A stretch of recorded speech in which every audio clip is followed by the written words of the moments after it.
రుచి అభిరుచి ప్రేక్షక మాషోయులందరికీ మన cow and calf rice brand సమర్పించు సూపర్ షెఫ్ కి స్వాగతం సుస్వాగతం. ఈ రోజు మీకోసం చక్కగా మలబార్ పరాటా. మీకు తెలుసు కదా, కేరళ పరోటా, మలబార్ పరాటా అంటారు. మరి ఈ పరాటా అక్కడ ఎక్కడ పోయినా మనకి దొరుకుతుంది. దాంతో శనగపప్పు వీటన్నిటితోటి కూరలు చేసుకుని రకరకాల కాంబినేషన్లో తింటూ ఉంటారు.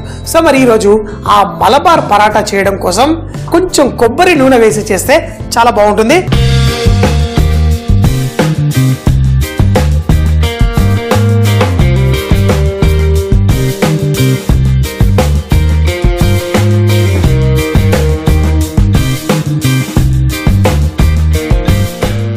సో ముందుగా కొంచెం కొబ్బరి నూనె. మీకు కొంచెం కొబ్బరి నూనె మరీ అంత ఆ రుచి బాగా అలవాటు లేకపోతే కావాలంటే మరి మామూలు నూనె కూడా కొంచెం కలుపుకోండి.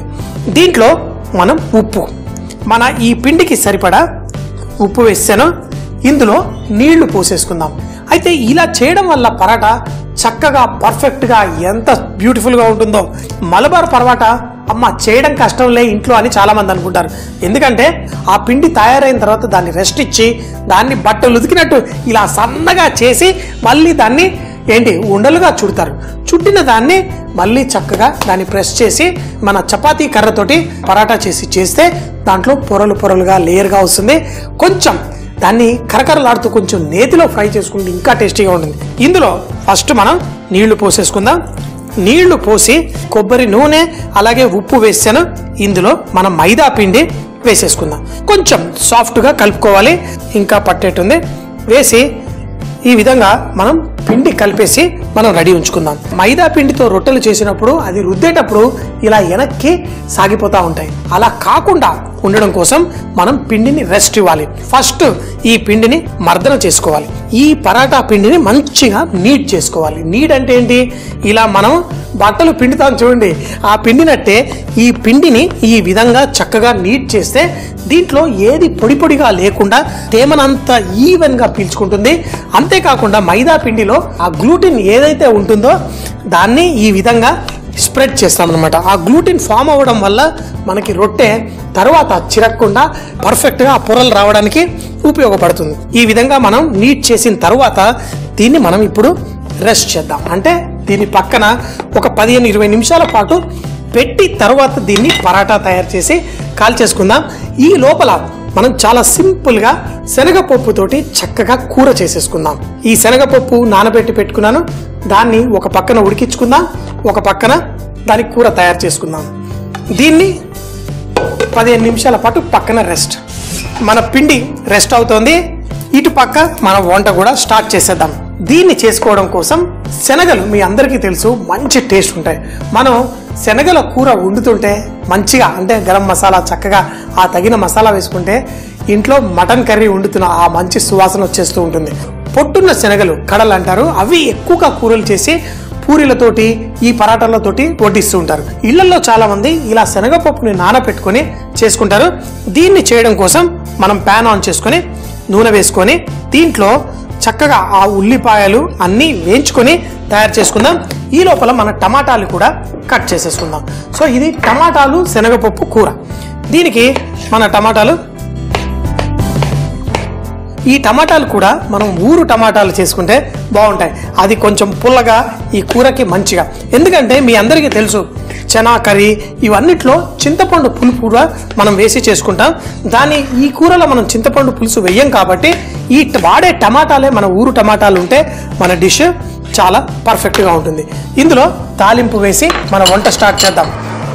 నార్త్ ఇండియాలో అయితే ఈ తాలింపు వేయరు. మన తాలింపులో ఆవాలు చిటపట్లాడుతుంటే ఇందులో జీలకర్ర అలాగే ఉల్లిపాయ కరివేపాకు వేయగానే నూనె మీద పడుతుంది. అందుకని కరివేపాకు వేసి దానిపైన ఉల్లిపాయ వేసేస్తాను.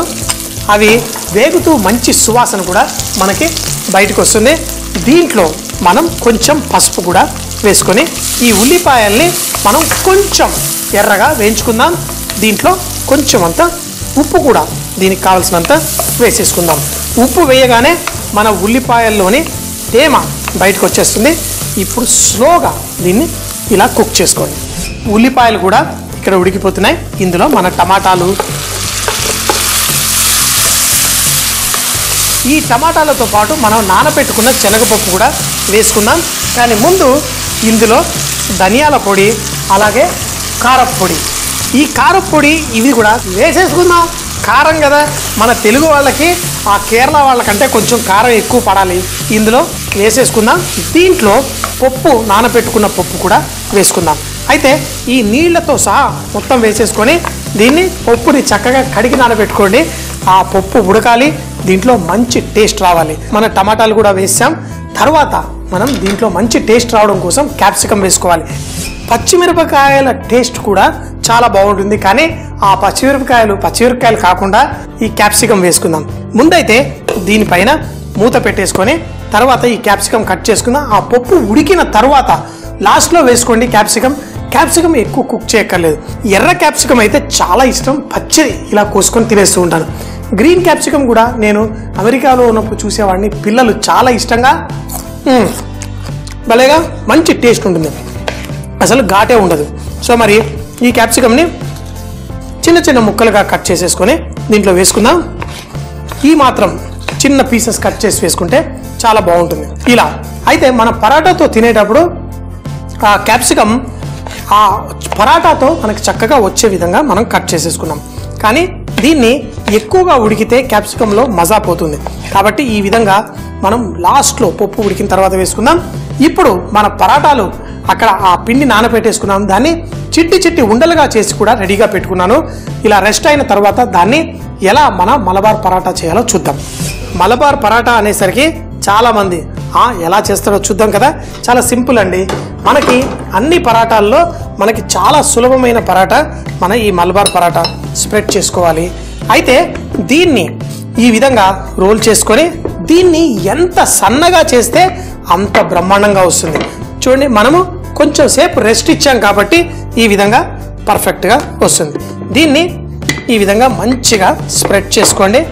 తర్వాత కొంచెం నూనె దీనిపైన వేసేసి దీనికి అప్లై చేసుకుందాం. ఆ నూనె వేసినప్పుడు ఇది మరింత రెస్ట్ అవుతుంది.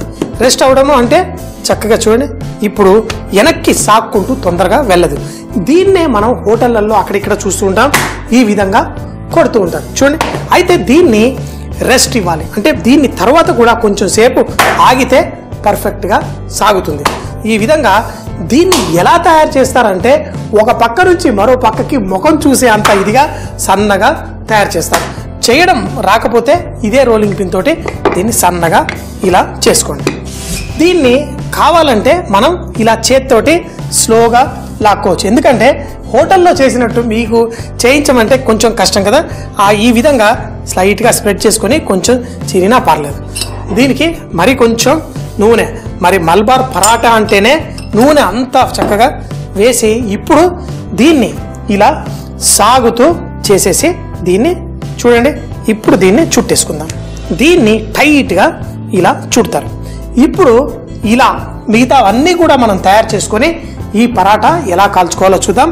ఈ లోపల మన ఈ పప్పు కూడా రెడీ అయిపోయింది.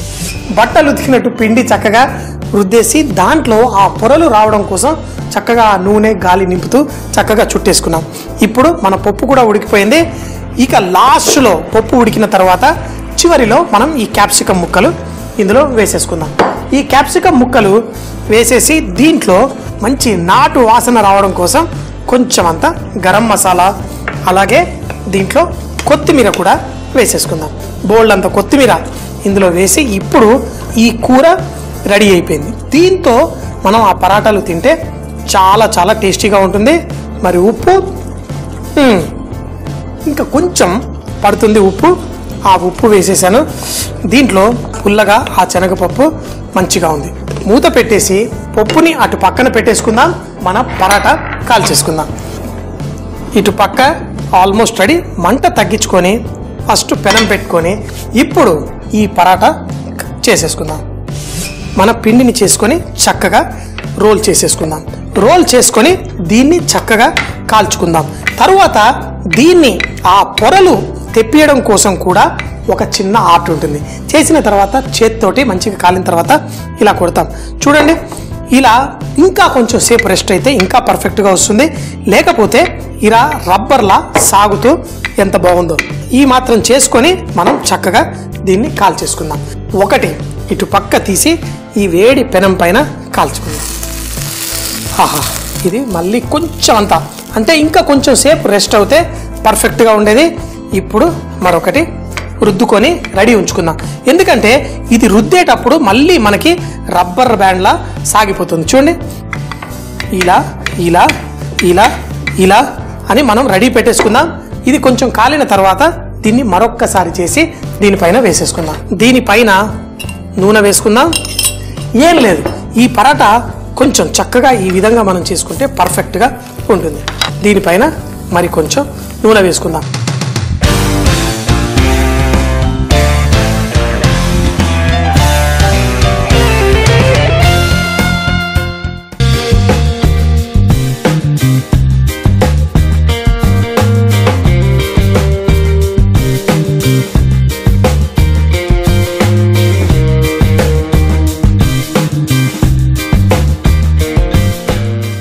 ఈ విధంగా చేసుకొని కొంచెం నూనె వేసేసి దీన్ని మనం తీసేసి వడ్డిచ్చేసుకుందాం.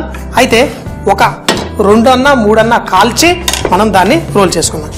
ఈ పరోటాని ఈ విధంగా తీసుకొని ఇలా కొట్టినప్పుడు దీంట్లో ఈ లేయర్స్ అనేది ఏవైతే పొరలు ఉన్నాయో ఆ పొరలు దీంట్లో వస్తాయి.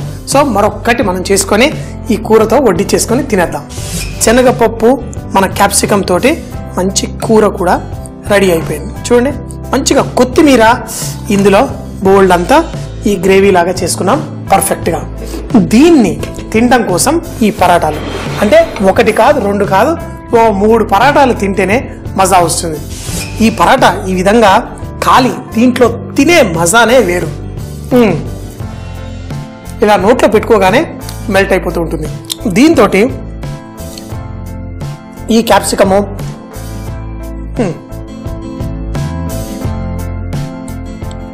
ఏం చెప్పమంటారు, ఎంతో ఈజీగా టేస్టీగా ఎంత పర్ఫెక్ట్గా రెడీ అయిపోయిందో చూడండి. మనం పప్పు చక్కగా ఉడికింది, అలాగే ఈ క్యాప్సికమ్ కూడా పర్ఫెక్ట్గా దీంతో పాటు అద్భుతమైన రుచి వచ్చేసింది. మలబార్ పరాటా శనగపప్పుతో కర్రీ. దీన్ని తయారు చేయడానికి ముందుగా ఒక బౌల్ తీసుకొని దాంట్లో కొంచెం కొబ్బరి నూనె, కొంచెం మామూలు నూనె, ఉప్పు, నీళ్లు పోసి కలుపుకొని దాంట్లో మైదా పిండి వేసి చూపించిన విధంగా పిండిని కలిపి పెట్టుకోవాలి. పిండిని మనం ఒక 10-15 నిమిషాల పాటు రెస్ట్ చేయాలి. చిన్న ఉండలుగా చేసి దాన్ని మరో 10 నిమిషాల పాటు రెస్ట్ ఇవ్వాలి. రెస్ట్ ఇచ్చిన పిండిని చూపించిన విధంగా చపాతీ కర్రతోటి లైట్ గా రుద్దుకొని దానిపైన నూనె వేసి దాన్ని మరొక్కసారి చేత్తో చక్కగా సాఫ్ట్ గా సన్నగా తయారు చేసి దానిపై మరి కొంచెం నూనె వేసి చూపించిన విధంగా ఉండలు చేసి పెట్టుకోవాలి. ఇలాగే నానబెట్టుకున్న శనగపప్పుతో కూర చేసుకోవడానికి నూనె వేసి ఆవాలు, జీలకర్ర, కరివేపాకు, ఉల్లిపాయలు, పసుపు, ఉప్పు వేసి చక్కగా వేగిన తర్వాత టమాటాలు, ధనియాల పొడి, కారం పొడి, అలాగే నానబెట్టుకున్న శనగపప్పు కూడా దాంట్లో వేసి మూత పెట్టి కొంచెం సేపు కుక్ చేయాలి. చివరిగా దాంట్లో క్యాప్సికం ముక్కలు, కొంచెం గరం మసాలా, కొత్తిమీర, తగినంత ఉప్పు అన్ని అడ్జస్ట్ చేసుకుని దీన్ని కర్రీ రెడీ అయిన తర్వాత చేసి పెట్టుకున్న ఈ పిండి మిశ్రమంతో రొట్టెలు చూపించిన విధంగా తయారు చేసి 2 పక్కల నూనె వేసుకుంటూ చక్కగా కాల్చి వేడిగా వాటిని చూపించిన విధంగా లైట్ గా చేత్తో క్రష్ చేసి మలబార్ పరాటా చెనా క్యాప్సికమ్ తో చేసిన ఈ కూర చాలా టేస్టీగా ఉంటుంది.